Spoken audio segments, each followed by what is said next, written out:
Picture this.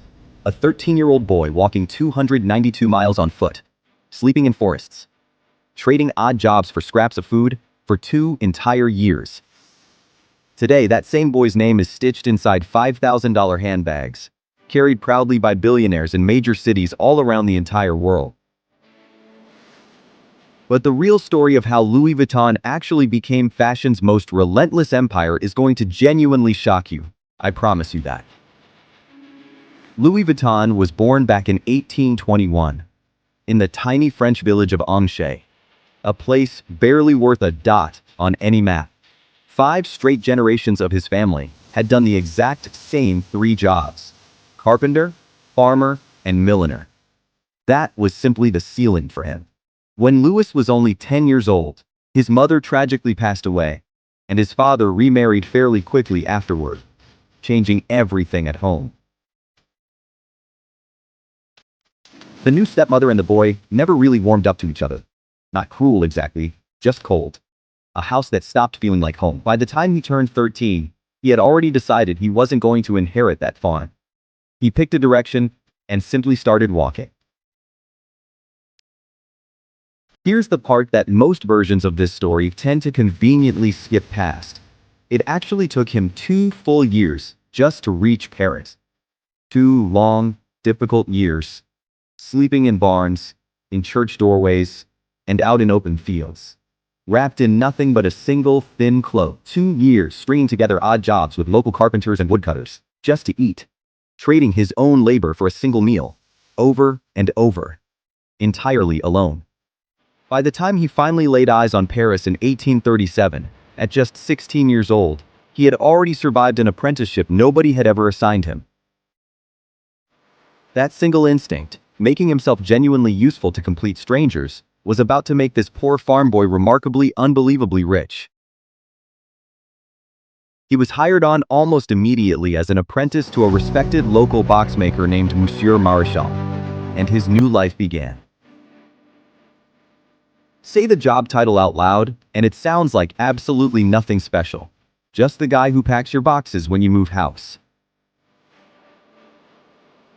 But it was actually considered one of the single most trusted and respected trades in all of 19th century Paris society. Wealthy families genuinely needed someone who could pack an entire fortune in fine gowns and delicate china without destroying it in transit.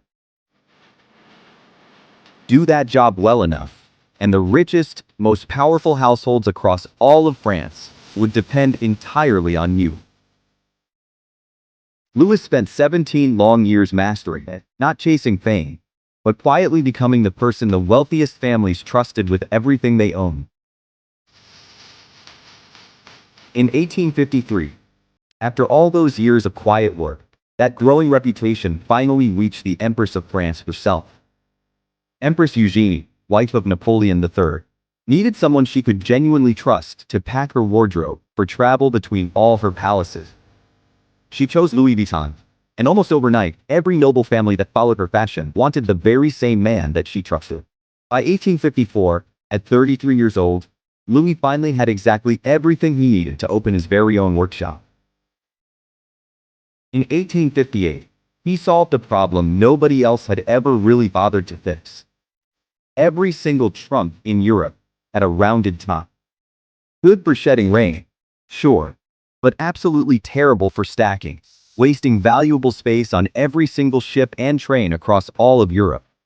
So Vuitton flattened it completely. Rectangular, waterproofed canvas instead of leather. Suddenly, every trunk in Europe could stack neatly, and demand absolutely exploded overnight. Then came the copycats. So many of them that he had to keep redesigning his own canvas, just to stay one step ahead of the forgers. Gray, then striped, then finally a checkerboard pattern stamped with registered trademark. He died in 1892, still adapting right to the very end.